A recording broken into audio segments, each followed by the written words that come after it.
Good morning. Welcome to Tell It Tuesdays. I hope that you're doing absolutely fantastic this morning. We do have quite a few questions this morning. I'm really excited about it, so let's get going. The first one, got my notes over here. The first one is about color transfer, and it's about what do you do when it happens, and then like how do you avoid it. So let's talk about what you do when it happens. There is in any arts and crafts stores, and if you go over to the sketching section, there are these white erasers. Go pick them up. They're usually triangular, they might be round. Don't use the ones that you find in the school supplies. Go make that trip to the arts and crafts stores, get it. And then when it happens, just take it and rub it ever so lightly, really lightly. You don't want any issues going on. If you rub it hard, it's just gonna like bring it into the bag. So just kind of buff it ever so lightly across the top. And make sure that you don't, like, you do it a little and then you blow it off. Don't rub it to wipe it away. Just kind of blow it off and then give it a little dusting and then continue to rub.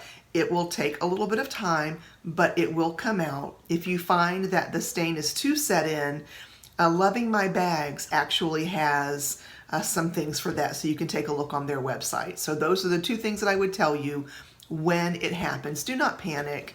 And I know that a lot of us tend to avoid Azure. There have been bags that I've been very interested in. I think they would be really lovely in the Azure print, but I do not get them because I think, oh, this was the one that I want to be really rough with and I don't want to worry about anything like color transfer. But, I mean, it is possible to take care of it when it does happen, so don't panic about it too much. If it's something that you really love in Azure, go ahead and get it and then enjoy it, and it will be just fine. Ways to avoid it would be, if you have a darker bag interior and you're carrying Azure SLGs, then my advice to you would be switch out. Like, don't flirt with disaster on that. And then, like if you know that you're wearing jeans and that bag happens to go with it, know that there's a chance it might happen. If you're wearing jeans and it doesn't necessarily go with it and your damier band would be a good fit, maybe switch to that for the day. So just kind of be mindful of what you're wearing and what you're doing, and at the end of the day, if anything happens, you know that you can do something about it. So don't fret it too much. So the next thing is, how do you protect your bag when it is currently in use? I see that you have dust bags on them when not in use, but do you do anything special with them when you are using a bag and at home? Yeah, actually I do. So in my, so the ones that I'm not using, you're right, I do use a dust bag and I keep them in a closet and I have a shelving system. Now, my closet's getting kind of full and I need to figure out what I'm going to do, and I'm going to have to pull them outside, and I'm probably going to go with the standard, like bookshelves like I see everyone else using. I've been looking online. I don't see anything that's that would be any necessarily better than that. So we're going to probably move to that as my closet gets fuller and I need more space. So what I do at home when I'm not keeping them in the bag, I have a special shelf that's in my bedroom, and I have a cloth down on the actual, it's a ladder bookshelf. So on one of the shelves I have like a hand towel that's down there, and when I come in I park it right there. It stays there, and at least it's safe from spills that may take place in the rest of the house. And there it is, and it stays there until I need it. So it's not quite in the bag, but it is protected. I hope that's helpful to know. I do keep it out of harm's way as much as I can. The next one is, if you could have one LV bag and one SLG, what would it be? That's actually a really fantastic question and easy to answer. If I could only have one, I would have the Speedy 30 bandolier. And I'm not sure if I would do the Mon Mono or if I would just have it in the damier ebene print. I wish I could do the damier ebene, but have that personalization that you get with the Mon Monogram. That would be my favorite bag, I think. But since they don't have that, I would take the Speedy 30 damier ebene, the Speedy 30B, and then for my SLG, I would definitely do the 6 key holder. not even a discussion about that, and I would take that in any print as long as I could get it. It is my favorite SLG. I absolutely love it. Let's see, what are your thoughts on Chanel? Do you own any items, or would you purchase? I don't own any items on Chanel, but I absolutely would purchase if the right bag came along. As a matter of fact, I have had my eye a little bit in the pre-loved world for the Jumbo, and I think that it's absolutely beautiful. Now, I don't know what, if I would do, you know, lambskin or what I would do. I don't have a lot of knowledge in the Chanel world, but I am sure that if I put my mind to it, I could get there really quickly. So yeah, I would. I don't own it, but yes, I would. And there is a card holder with Chanel that I have become quite interested in, and the price is rather low as far as, you know, high-end goods go. I think it's around $5 or $5.50. So, you know, I've thought about that as a possibility. So yes, no Chanel. Absolutely, I would own some. How do you keep track of your receipts?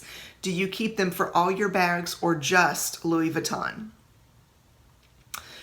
So keeping track of my bags, keeping track of my receipts is actually really easy.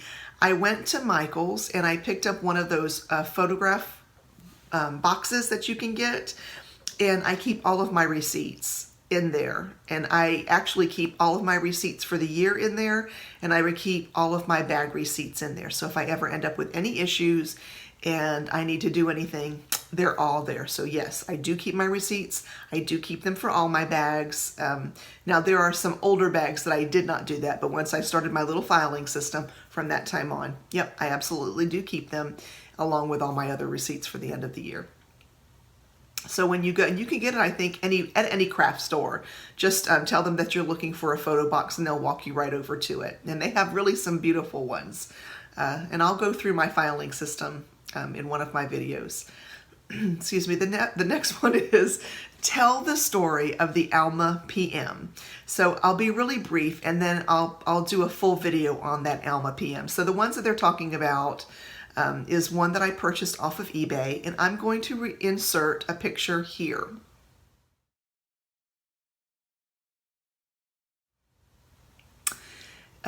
So the Alma PM that I purchased off of eBay had painted candles and a painted bottom. Wherever the vachetta was, they painted it. And it was a really good price, and I thought, well, I can unpaint it and then repaint it, or, you know, that's really pretty actually the way that it is. I was quite drawn to it and thought, you know, it's a good price and it's absolutely beautiful on the inside. She's just kind of painted it over, so I can either live with it or I can change it or do whatever. When it came in, I realized why this individual had painted it. She painted it because the vachetta was a mess and there were cracks and it was quite yucky. And you can tell it through the paint. So what I'm going to do with her is we're going to do a full video on this Alma, and it might end up being like a series because I think it's gonna take a moment to work with her and love her and bring her back to health. So we're going to remove that paint. We are going to try to repair that vachetta here at home. Because there's no way that Louis Vuitton is ever going to take that back and replace that vachetta unless I can clear all of it off and then take it down there and have it done. If it looks like I can, then that's probably what I will do and give her a new life. But if I cannot, then we're going to try to cure and fill the leather like we would any other kind of leather goods that need to be repaired. And then depending on what that looks like, we may end up having to repaint her. So more to come on that one. Look for that video that comes out. But I was very disappointed, and I did contact her, and of course she was a no reply. So a little sad story about the Alma. And then I kept looking at it going, do I really want to force sending it back to her? No, because I don't think she was very good to her. So we're gonna try to rehab her a little bit, and I'm excited about that.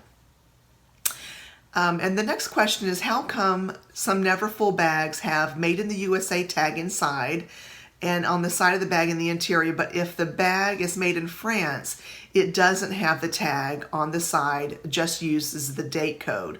So That was a question that I got. So the answer to that question would be, some of them have the tags and some of them do not. About 3 years ago, Louis Vuitton stopped doing that. There used to be a tag that said, of course, the one that says made in France. And then there used to be that extra tag that said made in the USA. So you say Louis Vuitton, France, and then it would say a special tag that would go, hey, look, it really was made in the USA.